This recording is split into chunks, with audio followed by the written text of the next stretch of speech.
नमस्कार दोस्तों, स्वागत है आप लोग का अपने यूट्यूब चैनल स्टडी पॉइंट 11 में। दोस्तों एसएससी एमटीएस हवलदार परीक्षा 2022 के 19 जुलाई के पहले शिफ्ट का पेपर समाप्त हो गया है और जितने भी प्रश्न स्टूडेंट के द्वारा भेजा गया है वे सारे प्रश्न हम लोग इस वीडियो में डिस्कस करेंगे, जो कि 100% रियल प्रश्न होते हैं दोस्तों, आप लोग को पता होगा। तो दोस्तों चलिए शुरुआत करते हैं। अगर अभी तक आपका एमटीएस का एग्ज़ाम नहीं हुआ है तो आप लोग 5 जुलाई से जो एनालिसिस का वीडियो आ रहा है उसको कंप्लीट देखिए। अभी तक प्लेलिस्ट बना हुआ है, जाकर आप वहाँ से देख लीजिए, क्योंकि आपके एग्ज़ाम में काफ़ी सारा बेनिफिट्स होगा अगर आप प्लेलिस्ट देख के जाइएगा एनालिसिस वाला। तो चलिए शुरुआत करते हैं। अगर दोस्त आपने अभी तक चैनल को सब्सक्राइब नहीं किया तो चैनल को सब्सक्राइब कर लीजिए और बेल आइकन को ज़रूर दबा लीजिएगा। तो पहला सवाल पूछा गया दोस्तों कि शहनाई वादक कौन है। तो दोस्तों बिस्मिल्लाह खान इसका सही उत्तर था, और हालांकि आप लोग ये नाम भी याद रखेंगे, एस बल्लेस, अनंतलाल और अली अहमद हुसैन खान, ये सारे लोग शहनाई वादक थे। अगला सवाल आपसे पूछा गया कि अमीबा जो है भोजन किससे प्राप्त करता है। तो दोस्तों अमीबा जो है एंडोसाइटोसिस प्रक्रिया द्वारा बाह्य वातावरण से अपना भोजन प्राप्त कर लेता है और इसकी प्लाज्मा झिल्ली के अंदर की ओर मुड़कर कप के आकार का गड्ढा यानी कैविटी बना लेती है, जिसमें भोजन प्रवेश कर जाता है और इसके बाद यह खाद्य धानी का रूप ले लेता है। तो आप लोग याद रखिएगा, एंडोसाइटोसिस प्रक्रिया के तहत अमीबा भोजन प्राप्त करता है। अगला सवाल आपसे पूछा गया कि हीराकुंड बांध कहाँ पर है। तो दोस्तों हीराकुंड बांध जो है ओडिशा में महानदी पर निर्मित एक बांध है और यह संबलपुर जिले से 15 किलोमीटर दूर है। 1957 में महानदी पर निर्मित यह बांध संसार का सबसे बड़ा और सबसे लंबा बांध है। याद रखिएगा, महानदी पे है हीराकुंड बांध, जो कि उड़ीसा में है।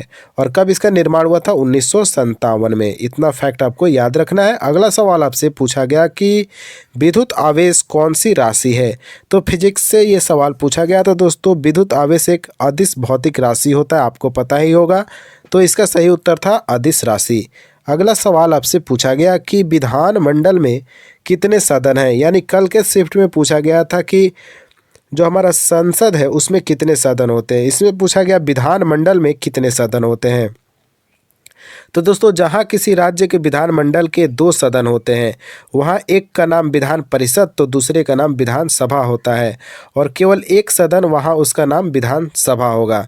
तो आप लोग को पता होगा कि विधानसभा और विधान परिषद वाले राज्य होते हैं। तो इसका सही उत्तर था 2। अगला सवाल की बात करें तो तमिलनाडु के लोक नृत्य कौन कौन से हैं, ऐसा सवाल पूछा गया। तो भरतनाट्यम, कोलाटम, कावड़ियाट्टम, काई सिलम्बट्टम और माइल अट्टम और ओइलाट्टम, ये सारे नाम जो है थोड़ा अजीब अजीब है, लेकिन आपको याद रखना है क्योंकि इस बार एमटीएस के एग्ज़ाम में यहाँ से ही प्रश्न बन रहे हैं लगातार। तो चलिए देखते हैं अगले सवाल को। हालांकि इसका मैंने वीडियो बना दिया था, आप लोग देखे भी होंगे। तो पंजाब के मुख्यमंत्री कौन बनाए गए हैं 2022 में, ये रिपीट प्रश्न है। भगवत मान को अभी हाल ही में पंजाब का मुख्यमंत्री बनाया गया है। अगला सवाल की बात करें तो G20 सम्मेलन किस देश में हुआ। तो इंडोनेशिया में हुआ था।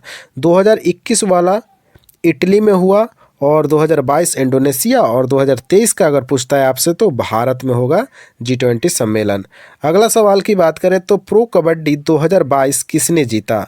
तो दोस्तों प्रो कबड्डी लीग जो है 2022 यानी 8वां सीजन था, इसका फाइनल खेला गया दबंग दिल्ली और पटना पायरेट्स के बीच, जिसमें दबंग दिल्ली ने 37-36 से हरा दिया पटना पायरेट्स को, और प्रो कबड्डी सीजन 8 का खिताब जीत लिया था दबंग दिल्ली ने। तो अगला सवाल की बात करें तो सतारिया नृत्य किस राज्य का है। तो इसका सिंपल सवाल था, तो असम का सतारिया नृत्य है, आप लोग को पता है क्योंकि यह प्रश्न लगातार रिपीट किया जा रहा है। अशोक द्वारा लड़ा गया कलिंग का युद्ध किस राज्य में है। तो दोस्तों जो कलिंग पड़ता है वो उड़ीसा राज्य में पड़ता है, आपको इतना याद रखना है। और यहाँ अशोक के द्वारा कलिंग का युद्ध लड़ा गया था। मौलिक अधिकार किस अनुच्छेद में है। तो वही सवाल बार बार रिपीट, 12 से 35 याद रखना है। 12 अनुच्छेद से 35 अनुच्छेद तक मौलिक अधिकार के बारे में है। काली नदी और सतलज नदी के बीच के भाग को क्या कहा जाता है। तो कुमाऊं हिमालय बोला जाता है दोस्तों। काली नदी और सतलज नदी के बीच का जो हिमालय का भाग है उसको कुमाऊं हिमालय बोला जाता है। अगला सवाल देख लेते हैं, बहरीन ग्रैंड प्रिक्स 2022 किसने जीता।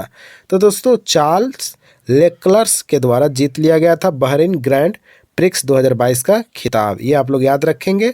अगला सवाल आपसे पूछा गया कि मौर्य शब्द का अर्थ क्या होता है। तो दोस्तों राजा या नेता, मौर्य का अर्थ होता है। अगला सवाल देख लेते हैं दोस्तों, पंडित राजेंद्र गंगालीन किस नृत्य से संबंधित है?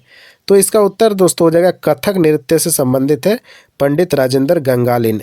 अगला सवाल देख लेते हैं दोस्तों कि जनसंख्या 2011 के अनुसार टॉप 5 राज्य कौन से थे? हालांकि ऑप्शन में ऐसे पूछा गया था कि इसमें से कौन जनसंख्या के अनुसार 5 राज्यों की सूची में आते हैं जो ऊपर से टॉप 5 हैं।